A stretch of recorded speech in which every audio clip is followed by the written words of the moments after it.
So while I've been doing research to fit my own utility kitchen, one of the most frustrating things that I found is really long YouTube videos with loads of jobs in one, where I just want something quick and bite-sized so I can do it and then move on to the next. So I've decided I'm going to break a lot of videos like this up so it's easier to digest and easier to find. So today I'm going to show you how I installed the door handles and the hinges.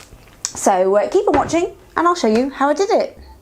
So as mine are off the peg kitchen units, fortunately there's very little that can go wrong here. I didn't have to do any pre-drilling for the concealed hinges. And you can even see 2 pinholes here for the screws to go in. So here's me opening the hinge and placing my first one in the hole. And because those pinholes are already there, I'm lining up the screws and screwing them directly into them.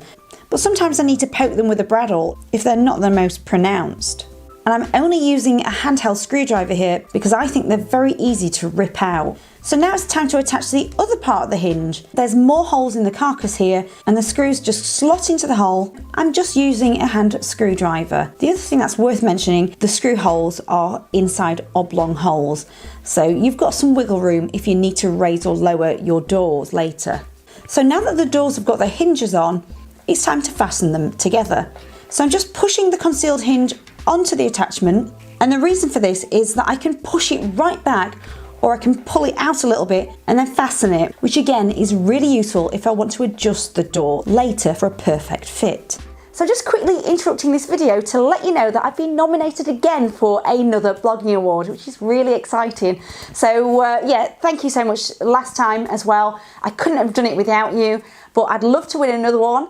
And yeah, if you want to quickly vote for me, it takes about 2 clicks, that's it. I'll leave a link to it below. But the other great news is it's usually bloggers that win, not YouTubers. And so I'm really pleased that 2 other of my YouTube friends have been nominated as well. And that is Joe from Average Joe's Joinery and Claire from Making It Out of the Woods. And we're all in different categories. So if you could go and vote for them as well, or even subscribe, then that'd be great.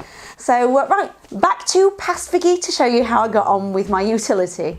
So now it's time to attach the handles. Now it might depend on what kind of kitchen you've got. This is Wix's very basic Dakota range. So you can see some pinholes at the back again, and I'd use a 5mm drill bit. So I needed to drill straight through. I've clamped a piece of plywood to it so it didn't rip out on the other end. So I'm just drilling straight through because I need some screws to pop through easily as well. Also note that I've got an off-cut piece of wood just behind it, so there was no way I could accidentally catch my other drawers with the drill bit. So now I'm popping the screws provided through the holes and then line them up with the handle on the opposite side and just tighten them with a hand screwdriver. And repeated that for the rest of them. But if they're not hanging straight for you and you need to adjust them, I'm going to leave a video below that I found, but I'm not going to be doing this till the very end once the worktop's in place.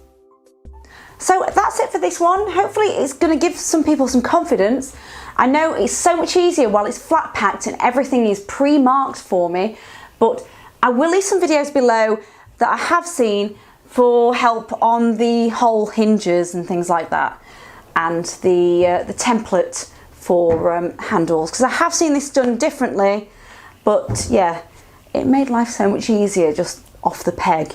So yeah, hopefully next week I'll be showing you some end panels or cutting the worktop, but nice bite-sized easy information.